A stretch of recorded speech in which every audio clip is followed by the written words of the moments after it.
Hello, everybody, and welcome to May's edition of the Agile Roundabout. And thank you, everybody who's joining us today on YouTube, which I think today's the hottest day of the year.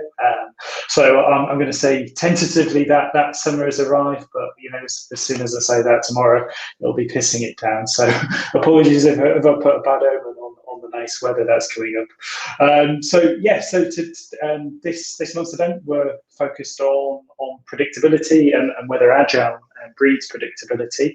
And we've got two really cool super speakers lined up to help navigate this particular topic. So to introduce them, we'll be first hearing from Peter, who's the VP of Product at Everything. And then we've got Anna, who's a Senior Delivery Manager at FutureLearn.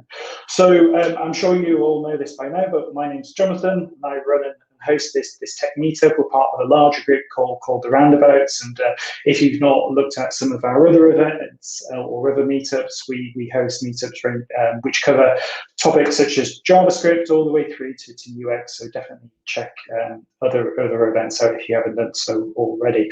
So back to this evening, and both speakers would love your participation. I can see some people have already started in the comment section, which is good, so please feel free to ask or comment throughout the talks, and then after Peter and Anna have spoken, we'll bring them back and we'll put your questions to them. So that's enough from me. So first up, we'll be hearing from James. So yeah, sorry, Peter. Peter, take it away. Thank you, Jonathan, and hello everyone. Hope this will be an interesting next couple of 20 minutes. I wanted to talk to you today about baking predictability into Agile, and so I've taken the metaphor of a baked Alaska to talk about this, and you might be wondering why. So I work at Everything. We're a B2B platform delivering digitization of passive items across various industries. And the challenge that I come across a lot as a product leader is that the business want to know what is being developed, and importantly, they want to know when it can be delivered to their customers. And as a B2B company, that's particularly challenging. You know, those customers paying money for this product and this platform that we deliver, and the sales guys are busy making commitments to our ability to deliver to their desires, setting, you know, and then needing to meet those expectations. And similarly, because it's a platform and it's integrated into lots of different systems on their side, those customers will also need to be able to absorb any changes that we deliver into their operational environment. Now, that might be because they've got integrations. It might be because they've got changing business process on their side that they then need to train people up for and you know, work that all the way through their system. Or they may just have, you know, dependencies on their side or prior work to do before we bring ours in. So that ability to manage all of these moving pieces is something that's obviously going to be dear to their heart, and something that predictability of delivery from our side would be very helpful towards.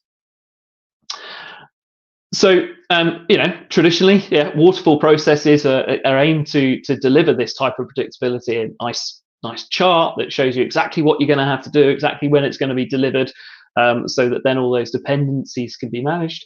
But as we all know, that just never really works out. And so Agile is sort of proposed as a better solution for development, but it has its challenges on delivering on this predictability. So the challenge for us really is to try and create a structured Agile process which retains all of the benefits, but also allows us to deliver predictability to the business. So what's a solution to that? And this is where my baked Alaska metaphor comes in. So we've got these sort of, you know, seemingly incompatible ideas of agility and on the one side, and then the predictability on the other side, and like a baked Alaska with its cold ice cream and baking it in the oven, we want to bring those two things together into a very, very tasty bake. And so how does that work? Well, it works because you've got the right combination of environment. Don't make the oven too hot, but it's hot enough to bake the meringue. But equally, you've got that meringue surrounding the ice cream so that it's protected from the heat. And so because you bring the right combination of environment and process together, you can produce this desired outcome.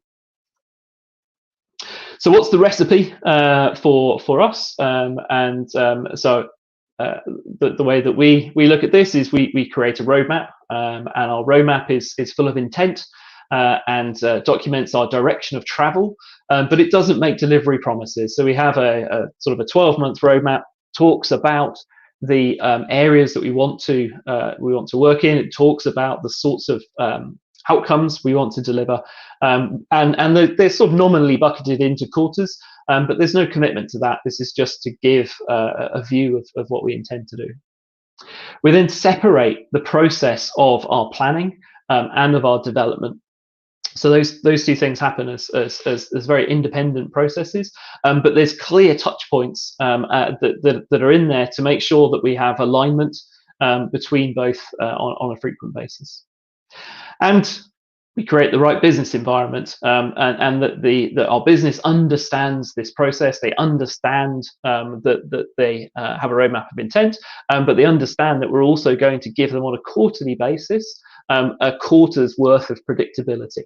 And that's sort of their horizon of predictability that they have within the system. It's repetitive, and then the longer roadmap is just to then give them more directional views. The other part of this that's very important is on the engineering side, is that we don't just treat Agile as sort of fortnightly sprints of work, so waterfall in fortnightly sprints, but that we actually do take on all of the other aspects of thinking about what we're trying to achieve, thinking about risk, pulling things that are more risky forward so that we can prove those faster, and running spikes, delivering something in each sprint so that we can see progress and we can continue to iterate on the plan as we go along. And of course, involve the whole business in the cycle. This has become, very much part of the culture of the business. This quarterly cadence that we create, the planning cycles we create, the way that product is delivered, the way that it's celebrated, even is all part of the process, and then the culture. So what does it look like? I talked about the separation of planning and execution. So in the planning cycle, this won't be a big surprise, right? We do some work to identify and socialize our candidates for the next cycle. We spend some time evaluating those with our business, with our stakeholders in solutions, and with our sort of key stakeholders in engineering. And then we spend some time then, sort of once we got to a short list, of them refining that short list to create the epics, define success criteria, ready for the start of the execution phase. And it's at the start of the execution phase we have the first sort of really critical touch point between the two teams, where we spend a week.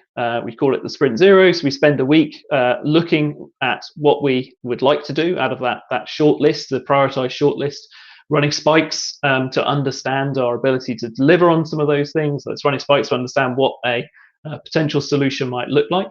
And then out the back of that week, we commit then to the increment goals. And each team will commit to what the outcomes they believe they can deliver in the quarter. They don't commit necessarily to what the solution is. They don't commit to exactly the date they'll deliver in that quarter. It's just the fact that they believe they can deliver it in that quarter. And then execution starts. And so on a quarterly basis, this ends up being sort of six sort of fortnightly sprints.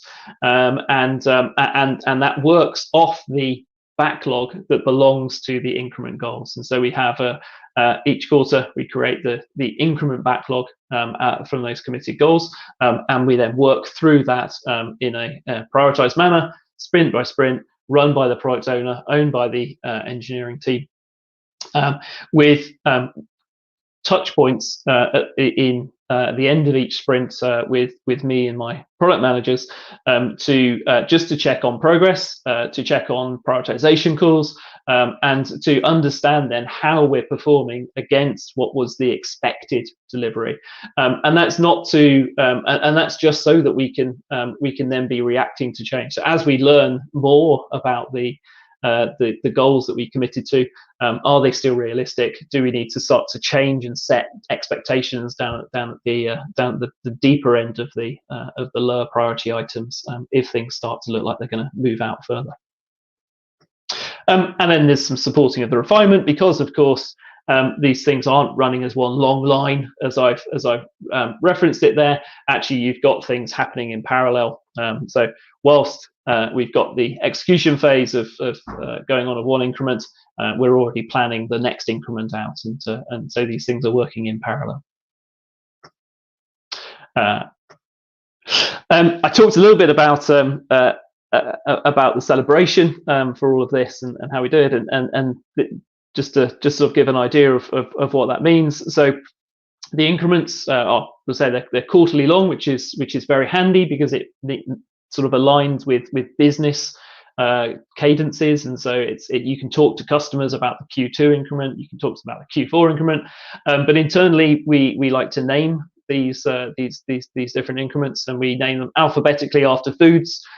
So we have lasagna, mocha, which is not a food, I appreciate, but and nacho here, for example. And the idea behind that is that we, at the end of this, the increment, so during part of that sprint zero, is we also review the previous increment as it's gone by as a company, and we celebrate the success that we've had during that, what we delivered, what we learned, and how great it all was. And during that celebration, we eat the food that the increment was named after. So it's just a really nice way to sort of wrap the whole thing up, bring everybody into the fold of celebrating and enjoying what the hard work that's happened. And it just means there's that the sprint zero in this celebration piece just means there is a little bit of a break from the sort of every fortnight just starting another sprint, which is pretty brutal. And this allows there to be these sort of points there where that cycle's broken. Everyone can take not that they take a step back, because it's a busy sprint zero as well, but it's just change is as good as a rest. When we sort of first started looking at this and implementing it, there was lots of concern about it's no longer an agile process, and it's how are the engineers going to take to this? But it is, right. It's an agile process that has some structure and additional process built on top of it. So it's really just entirely to do that, right? Just to create this ability for us to apply our strategy to the agile development process, and it creates a framework that can be described to our customers. As say, we're a B2B customer, so our customers want to understand what's your development process, what's your roadmap, how do I engage with it. This allows us to talk to them about that, and it creates a baseline in each of those quarters, so that when we do have change, when we do start to understand that perhaps something's taking a bit longer than we thought, or perhaps something's happened a bit quicker, or that we maybe need to introduce new work that's come in from another prioritized piece of item that's coming from another direction, we can compare it to that baseline plan that we had and look to see what it might be impacting further down, and help us really sort of manage that change and manage the communication of those changes. But we're still working in sprints. So the engineering team's still working in sprints. They're still working from that prioritized and groomed backlog, and all of those good ceremonies and things are still very much in place and happening. This is, as I say, it's working. It's the meringue that's working around that. And we commit to those goals within the increment, not fixed delivery dates. So again, commitments versus forecasts. These are forecasts rather than commitments in that sense. And the scope it's the outcome that we're committing to, not necessarily the solution. And so we create good alignment then on that, and we can adjust and change approach as discovered and as needed. And we only apply change management into this process where it's the outcome that's being affected, and our sort of overall ability to deliver on the commitments. So does it work, right? Is it any good? There's lots of positives. There are some sort of negative elements to it as well. But on the positive side, there's no overcommitment to timelines. But we do give an acceptable and importantly realizable and I guess something you can trust in terms of the predictability that we have. The process can be described to our customers and the roadmap shared, as I said before. It doesn't force a development methodology onto engineering. As I say, it's a meringue that's sitting around the engineering process, but it is consistent with Agile, which we use. It creates very good communication across the business. So that planning process does mean that we engage with our stakeholders in the sales team, in the customer solutions team, in the engineering team. It creates a lot of artifacts, from the long list to the short list to the sort of the prioritization it's very much a shared document that everyone has visibility of. And then as we go into the process, really good communication in Sprint Zero about why we're doing things, what the priority is and why that priority is such, and talking about the outcomes, not just the features and the solutions. And so this creates really good communication across the business into all those different stakeholders. Risks and dependencies get surfaced during the Sprint Zero, so we can talk through that because everybody's doing it during that period. And so if you need support from other squads or other areas, we can sort of make sure that fits in. It's measurable, and as I say, well documented, and change management's very lightweight. But it's not all positive, it's not it's not all entirely positive. There are some sort of downsides to it as well. So one being, customers aren't always that flexible. Sometimes we do have to commit to specific dates, ability to deliver on specific dates, which has to be managed. The horizon of that predictability goes through cycles, and this is something that I sometimes find very frustrating. So at the beginning of the increment, you've got 3 months worth of predictability. At the end of the cycle, you've got like 2 weeks or a week left in terms of what you think is going to be delivered, and then it's sort of into this black hole because you need to do the planning. And so certainly looking to see how we can shorten that time, or if we can do the planning more incrementally as we go along. But it's something to look at. Other challenging parts are aligning this planning with other business cycles. So it would be really nice if our planning happened just after, or the sales guys do their planning as well. So we've got much better quality input from them about where their priorities are, which customers they're particularly looking at, which bits of the world they're looking to target, or equally that it happened the other way around, I suppose, that we could do that and then we could feed them with information before they start doing their planning. It's just very hard to get that aligned all the time. You do need the business and the customers to embrace these concepts. And similarly, it works very well with cloud deployments in a continuous development environment, but may not work for all stacks, and may not work for all, as I say, business environments.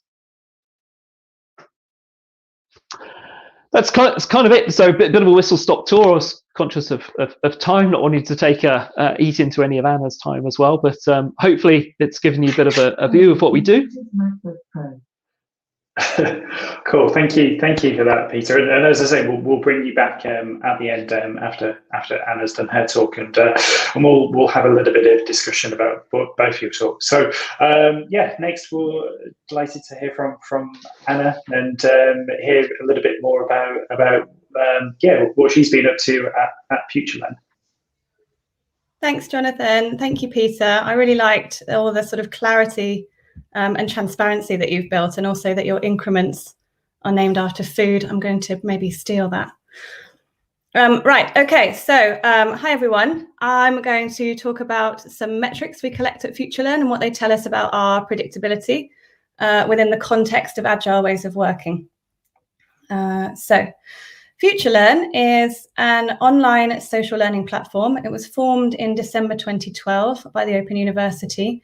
Also had recent investment from Seek, and we now have over 16 million learners signed up online.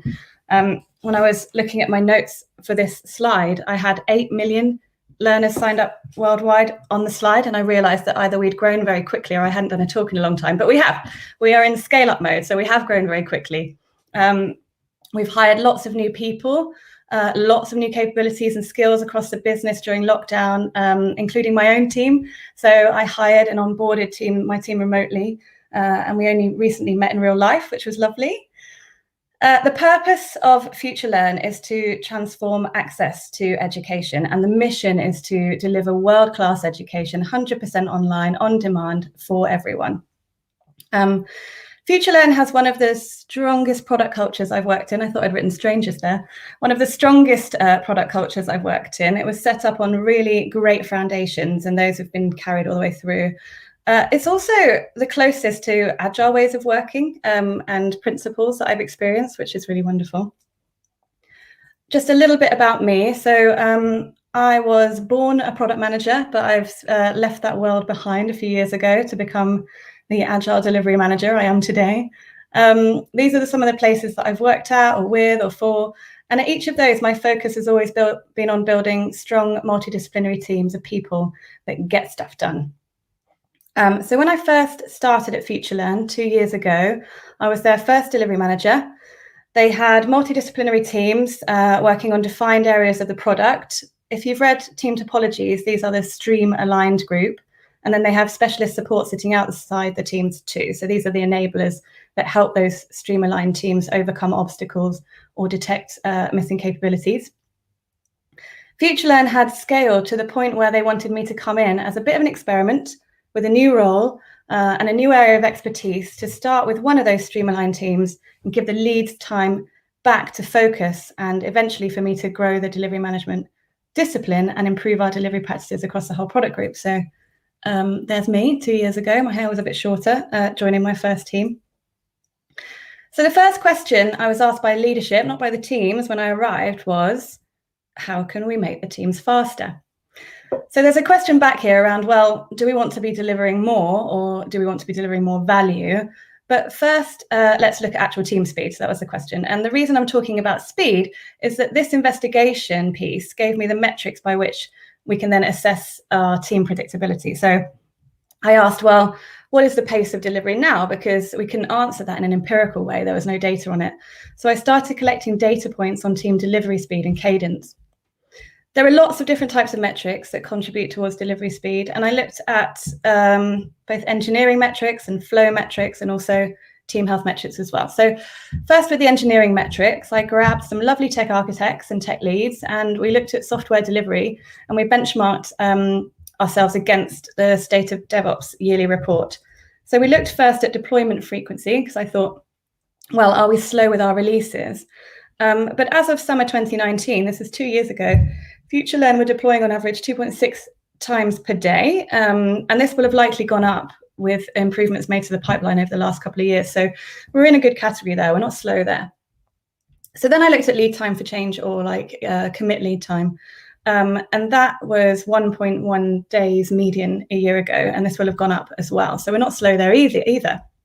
So we're in quite elite categories for continuous delivery of working software, which is one of the pillars of agile delivery. And the key technical practices that drive that performance here are around monitoring and observability, continuous integration, test coverage, database change management, and security. So speed here wasn't an issue, but why is that also important to predictability and agility? Well, it lowers deployment risk and it empowers your teams, and problems can be fixed immediately. Incidentally, our change failure rate is quite low as well, probably because of these practices.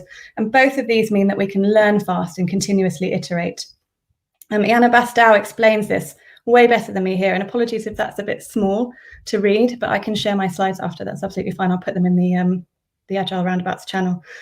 Plus, if you can release any time, you remove any constraints here on predictability, right? Because you can be more definite with the dates when work is completed and the date that work can be released. Okay, so that's great. That was all looking really healthy. So then I started to look at flow metrics. So this is flow of work throughout the team. What we want are really small units of work, not really small, but just small units of work or value continuously flowing through the board. Flow is important to measure because value is only realized once that working software is in front of the customers and delivered to the business. And teams with steady flow are also, to some extent, more predictable, right?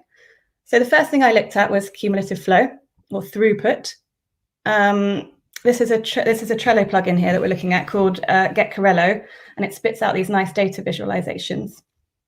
Those purple and blue lines are the backlog, the doing, the PR review, QA, whatever else you have on your board, and that green is done. So the ideal is smooth ascending lines in parallel. And we're on the lookout here for build up in any one of those tracks. So they would be indicators of blockages in our system. And what we want is work getting done at a constant, consistent rate, making us more predictable, right? We've also recently moved away from 2-week sprint planning cycles to Kanban on most teams as well. So we have smaller, more iterative planning rather than backlog grooming every 2 weeks. So that line has become even smoother. So this is great. This is a dream. This is a dreamy cumulative flow example of a high performance product team. Good team principles that support that steady flow are having a pull over push Kanban principle. So we always start at the right of the process, the release side, and we want to move items through to done before picking up any new tickets. We do that, we support that by reducing our work in progress. We have WIP limits that we're experimenting with, and that helps us to reduce context switching as well.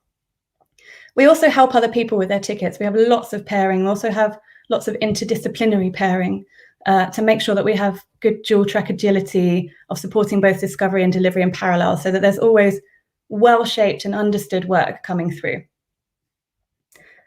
The other flow metric that I looked at was cycle times. So cycle time is the time a ticket takes from doing to done. And most of the variation you'll find within cycle time is hidden in the wait times or the blockers where the work isn't actually being worked on, but it's in your process, which is actually quite hard to tell from this graph. But what we're looking for are steady lines over time, because again, if you're steady, you can to some extent be more predictable. We're not necessarily looking for lower lines here. The metric is not the goal. We're looking for steadiness. Steadiness is the goal. So good team principles that support steady cycle time are breaking down your tickets into small valuable chunks using that invest checklist, having lots of discussions about new tickets early on. So we use estimation to bring out that discussion. We estimate relative complexity, but we don't at the moment use that for any kind of burn down or forecasting. We also have a definition of ready that we workshopped with the team recently. So that helps us ask all the questions, get them all out there in a steady way. We also leave enough detail on the ticket and in the code so that other team members can pick things up if another member isn't available. So we have good resilience there, and the tickets aren't owned by individuals, they're owned by the team. So if you have steady flow, steady cycle times, underpinned by all that good in-team process, then you can start to become more predictable in your output, right? Not outcome, but output. So if we looked at the data for one of the teams and the cycle times here, at the top middle there, you could say that with 85% certainty, if everything else remained the same, that a new ticket came into doing, you could say that will likely be done in 10 weekdays. Or if you wanted like near 100% certainty, you could say that that ticket will be done in 20 weekdays, for example. So the first thing I learned was that these are areas where the challenges are not. So that's a good place to start. The team makeup, the software architecture, in-team processes are generally in high-performing categories. So I came back with a better understanding of the state of product in relation to speed, but also I had some useful indicators of predictability then. So when I took this initial data back, it turned into a better conversation around speed. And it became clearer that although product delivery was seemingly healthy, product was still a bit of a black box in terms of answering the question, when will this be done? So the difficulty product leaders had in answering this question had led to a perception that the teams were slow because we couldn't say with any confidence when anything would be delivered. We had no shortage of things to do. We were delivering a lot, but we weren't seemingly very predictable. So although we were initially saying we wanted more speed, what we were actually looking for was more predictability. And predictability is important because it helps you align with other departments. So if marketing have deadlines or another product team has a dependency on you, then they can plan better. It helps to build trust, which gains us more autonomy to influence our direction and decide our ways of working. So why weren't we predictable? So then I started collecting health survey data to understand the team perception of their own speed. And the question behind this score here was 5 is good, we get stuff done really quickly, no waiting, no delays. And 1 here is bad, we never seem to get anything done, we keep getting stuck or interrupted. So we're quite high, but not like super high here. And with team health responses, they're also subjective. So you could have an individual who feels slow because they're maybe pulling in multiple tickets at once, for example, and overloading themselves. So this does need a bit of fleshing out at a retrospective to understand the reasons for this score. So we went into that, we dug into it and looked more closely at the boards and the type of work. And it transpired that the biggest trend that was slowing us down on the teams and therefore making us less predictable was the incoming flow of work and the prioritization of that work. So even though we were continuously delivering, we were multitasking or trying to do it all at once or being interrupted by new priorities. So it was blocking the delivery of any one thing, making it very difficult to predict when something would be done. And this is also related to some low scores we had in the health survey on some teams around cognitive load and ability to respond in a timely fashion to requests being made on the team. So we were getting somewhere more useful now. We needed to get better at setting priorities. We needed to get better at sequencing work. And we needed to get better at keeping priorities stable. And that needed to occur before work entered the boards, not when the work was already in flow. So these are constraints that surround the teams as well as what's going on in the teams. So how are we improving here? We have a much more defined strategy, which allows us to build longer term roadmaps, which give us a clearer runway. Like Peter mentioned with his roadmap approach, these are still subject to change as you go further out and you learn more, but it means that we can plan better breaking points and have more early conversations and alignment. And this reduces that interruption of any unplanned work or major changes in strategic direction, which would make us less predictable on the ground. We're moving towards more metric-driven objectives and key results.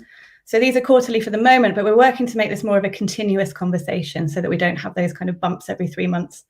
And these are underpinned by forecast feature delivery throughout the quarter. We're also increasing transparency of our progress to the rest of the company so that product feels a lot less like a black box, but also so that product leadership can joint problem solve with the teams and help to unblock or course correct really early. We constantly adjust our expectations and we over-report. And it means that we can be way more confident in answering these slightly better worded questions. Are we delivering work as expected? Is this work resulting in the impact expected? So the conversation is based around a weekly report. This is an awful slide, I apologize. At the top there, we have the metric that we want to influence, and we track that every week based on the delivery report in the middle there. So once something has been released, we can start seeing whether it has the intended impact on our metric. And the way we forecast feature delivery, so the target dates there start quite high level. We forecast about 4 to 6 weeks out with higher accuracy, and then we revise those estimates on a weekly basis so that we can incorporate any new information or pivot or shift things around if we need. Anything further out has a lower confidence estimate based on the amount of unknowns still in discovery, and it has a wider delivery date range of up to about a month, and it's subject to more revisions. The percentage complete here, that 50 to 80% complete, is percentage of tickets in done. So if we go back to that cumulative flow graph, it's all the things that are in green, that are in the bank. It is a proxy, it's a good leading metric, and it works best if your team have good processes around breaking down tickets, like I discussed before. There's also a chance here every week for the teams to interrogate themselves and discuss blockers and risks and mitigations and decide whether they need any outside support or whether they can course correct themselves in the team. So this suddenly makes it a more open, realistic, transparent, trusting, continuous conversation around delivery. And because it's being reviewed weekly, predictability becomes much higher than if you went away at the beginning of the quarter with an estimate and then came back 3 months later with what the actual delivery timeline turned out to be. But what's underpinning the ability to forecast with accuracy here are all of those software delivery and team principles and practices that I talked about before. So if you've got a new team forming that haven't established strong ways of working, or if they're working on a new or unfamiliar area of the code base every 3 weeks, then your flow, your cycle times, your predictions or estimations here are going to be way more variable and have lower confidence for longer and be more changeable. I really like this quote, this tweet from Sarah Mai, which says, "Your team is an immutable data structure. So every time you modify it, you're actually making a a whole new one. So your agile predictability metrics assume a fair degree of stability elsewhere. When teams are shifted or priorities change or you have to reset, then you have to re-aggregate your data. And the impact of that is a lag of at least a few weeks at the start of maybe a new team formation or a very new or complex project before the data becomes more reliably predictive again. So going back to the theme or question for this talk, does Agile create workplace predictability? I think predictability relies on like stability and strength in these areas. And within those, there are lots of agile and lean practices that contribute to that stability. But you can create a really smooth running team. But like predictability or perceived predictability is not something the team itself can solve by themselves. They need a lot of support from leadership and other teams as well to make it work. So what's next for our team? As a delivery team, we're at the start of our formation. So we've recently grown from 1 to 3. So I'm finally not alone. I want to give the whole team a chance to input into what are metrics that we collect, why we collect them, what decisions we make with them. And now we have flow metrics. I would like to start experimenting with Monte Carlo simulations, which are used to estimate the possible outcomes of uncertain events. So it'd be interesting to apply this to our team data and look at the predictability there. And now that we have more coverage, we can start to scale some of our practices and learnings and get wider trend data and be more systems thinking in our interventions. That's it from me. I'm also looking for more connections. So please do message me on LinkedIn or Twitter if you want to talk more about anything that I've spoken about today. Back to you, Jonathan. Thanks, Anna, and thank you before Peter for those two talks. So I suppose before we put it out to some questions, and if you do have some questions, then please do feel free to comment. I suppose given Anna your talk is fresh. So Peter, do you have any questions you'd like to ask to Anna from her talk? Thanks. Yeah, no, it's really interesting. It's obviously quite contrasting in terms of the what we're talking about there and the content. But just curious, really, I suppose. You talk about predictability in the sense that I was talking about predictability of the business and their expectations and that kind of stuff. How have you found that to evolve over the time of the work that you've been doing? So do you mean like how have we been kind of reporting to the business on predictability of our teams? I guess I was thinking more about, actually, because you talked about that. I guess what I'm thinking about is how is from your point of view, are the business now, do they understand your processes that much better? So, or it's great producing all of this data, right, and saying it's how scientific it is, but it's only good if the people who are waiting on you actually understand it and can absorb it. Yeah, exactly. So the main interface for that in our company is our head of product, who brought in quite a lot of this process. So he's the one that sort of talks that through with the rest of our stakeholders and things. So it is much more well understood than it used to be, for sure. Yeah. I really liked how transparent and how you could use that model to explain how your process worked to other people as well. My most important question, though, is of your increments, have you named one of them the Baked Alaska increment? I'm going to have to wait till we get back around to B, I suppose. Unfortunately, the naming was already in place when I started, so we were already up to J, I think, by that point. So or F, actually, we were at F. It was falafel. But I am very pleased I'm here now, though, because we're doing lasagna. That's my all-time favourite. So I plan to gorge. Whether that's through being very excited by what we produced or disappointed. And so we'll quickly go to a question. So this is from Richard. So he aimed for you, Anna. So he says, how would you describe your organisation's engineering team structure? Are they cross-functional T-shapes or experts in one area? He predicts they'll be cross-functional, but is he right? Yeah, thank you for the question, Richard.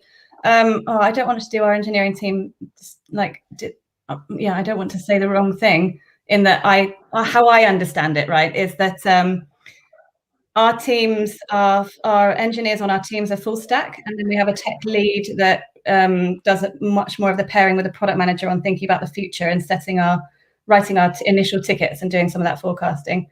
So yeah, they're full stack, but we have a tech lead, and then we have tech architects that sit outside of the teams, and they provide that sort of expert support rather than T-shaped. So we have a mix. Okay, and yeah, you've definitely enlightened me on what the Monte Carlo method was. I'll be honest with you, never heard of that before, but it's good to know. So we've got one again for Anna. So David asks, how long does it usually take for a team to form and the metrics to become settled?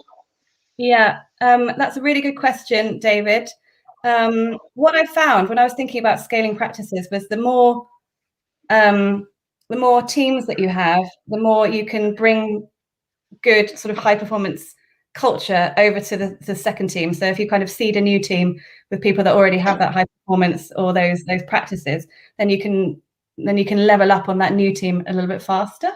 So it depends whether it's made up of all new people coming in or what they're bringing in from their other companies, or whether you try to kind of scale your culture and your delivery practices by kind of intentionally creating new teams.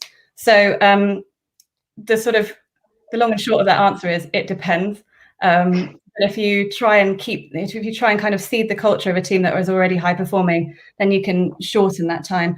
And also sometimes a team will form, they'll be high performing for a while, and then one person will move off and a new person will come on, and you kind of go back. So it's not always that you're at that high performance level. There is peaks and troughs depending on people that join and leave, and the projects that you're working on too. Yeah. Cool. Okay.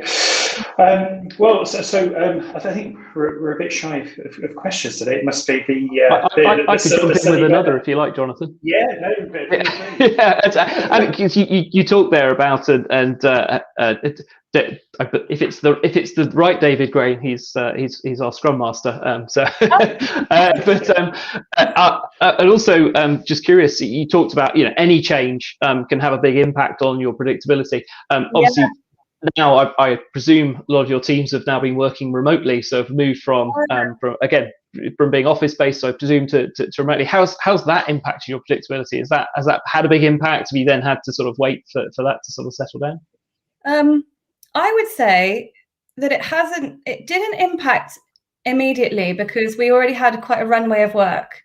So we already had the future tickets and backlogs ready, and we very intentionally brought a lot of new practices in terms of collaboration really quickly to support that.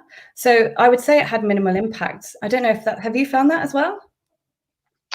We should get David on to answer. But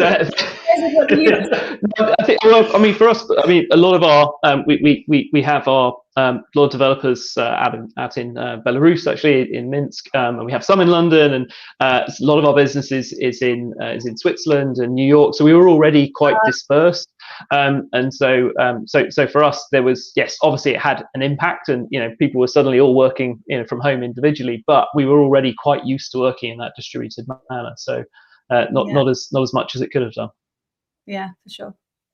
Fantastic. Cool. Well, thank you very much, Anna, and thank you very much, Peter, for giving up your evening today to speak with us. And obviously, these are what these events are about: knowledge sharing. And so we'll also, as well, post a link to the Slack group. And Anna and Peter, I'm sure, will be happy to join in and answer any further questions that you may have. And of course, this will be available on YouTube if you want to watch it in your own time. So yeah, I'd like to obviously say thank you all for watching, and again thank you, Anna and Peter, for giving up your time and enlightening us a little bit more about predictability in your workplace. And yeah, thank you very much, and hope you all have a good evening and enjoy this glorious weather we have. Okay, thank you. Thank you very much for listening, everyone. Yeah, thank you very much. Speak soon. Bye-bye. Sure.